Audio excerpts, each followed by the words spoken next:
할렐루야. 7월 4일 우리에게 주신 하나님 말씀은 시편 88편 1절부터 17절까지 말씀입니다. 여호와 내 구원의 하나님이여, 내가 주야로 주 앞에서 부르짖었사오니 나의 기도가 주 앞에 이르게 하시며 나의 부르짖음에 주의 귀를 기울여 주소서.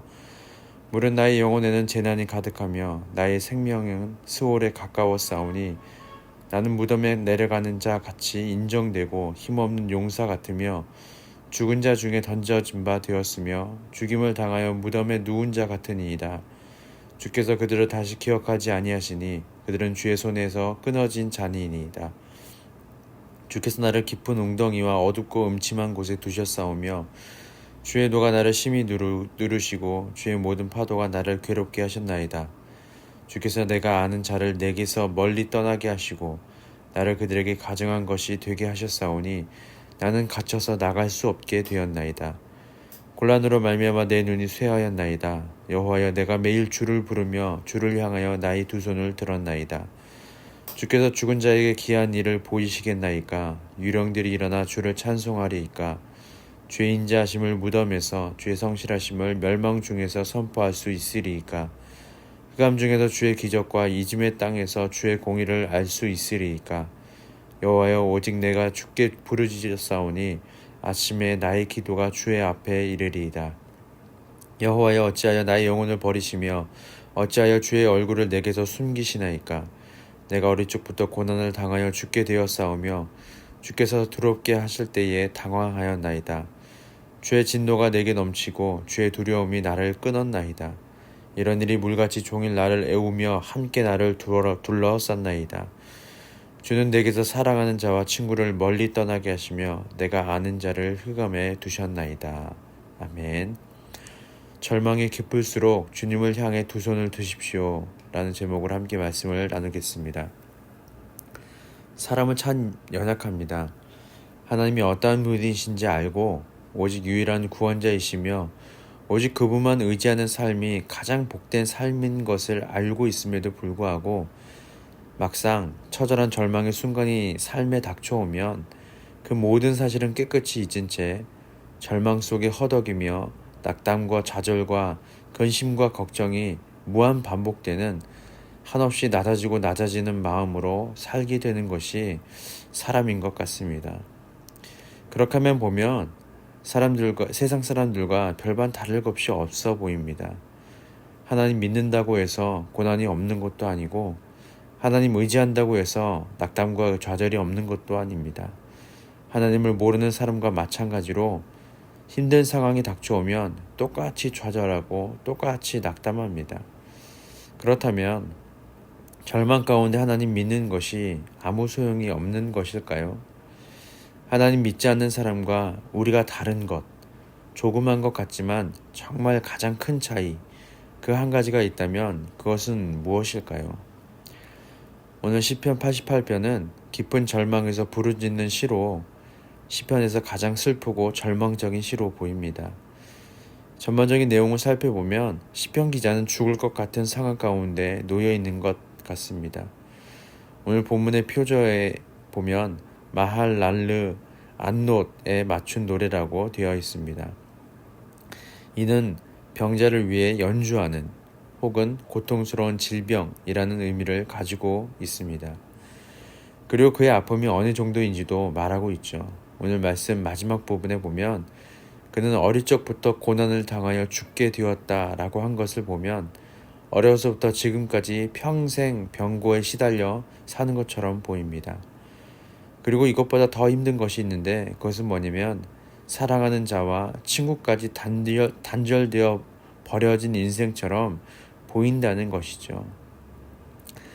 이 시를 보면서 저는 여러 가지 생각이 들었습니다. 시편 기자의 기도 내용만 놓고 본다면 끝이 보이지 않는 고난이 지속되고 이제는 더 이상 고난을 받을래야 받을 수 없는 깊은 흑암 속에 있는 것 같은 그런 지경에까지 놓여 있는 것 같습니다. 시편의 탄원시들은 대부분 어느 순간부터 분위기가 찬양으로 반전이 되는데 그것은 상황이 호전되기보다는 기도자의 시선이 변화된 경우가 많았죠. 절망적인 상황에서도 하나님의 계획하심에 따라 상황이 호전됨을 알기에 감서로 되어질 일을 선포하는 것입니다. 그런데 오늘 시편 기자의 상황은 좀 달라 보입니다. 끝이 없는 고난 가운데 놓여져 있다는 것이죠. 그것으로 시편이 마무리가 됩니다. 어려서부터 시작되었고 이 부분을 가지고 기도도 놓지 않았어요. 하지만 부르짖고 부르짖어도 상황이 바뀔 것 같지 않아 보입니다. 끝없는 흑암 속에 오랫동안 머물러 있는 듯 합니다. 이럴 때 어떻게 해야 할까요? 이런 상황과 환경이 지금 나에게 닥쳐온다면 나는 어떻게 해야 할까? 라는 것을 묵상하게 되었던 것 같습니다. 그래서 오늘 시편의 내용을 가지고 계속해서 기도의 시간을 갖게 되었습니다. 하나님, 도대체 이런 상황이 온다면 어떻게 해야 하는 것일까요? 시편의 기자의 상황을 최대한 공감하면 할수록 여러 가지 생각이 드는 것을 막을 수가 없었던 것 같습니다. 부정적인 생각도 들기도 하고 또 절망적인 생각도 들기도 했어요. 그렇게 이 부분을 가지고 하나님 앞에 기도하는 중에 하나님이 주시는 마음이 있었는데, 그것은 삶의 절망이 찾아왔을 때 절망에 집중하지 말고 주님께 집중하라 라는 메시지였습니다. 그리고 이 부분에서 우리가 중요한 몇 가지 다뤄야 할 포인트가 있는데, 하나는 하나님이 어떠한 분이신지 알고 있는 상태라는 점이고, 또한 내 인생이 하나님의 선하심과 인자하신 계획 가운데 있다는 것 역시 알고 있는 상태라는 점입니다.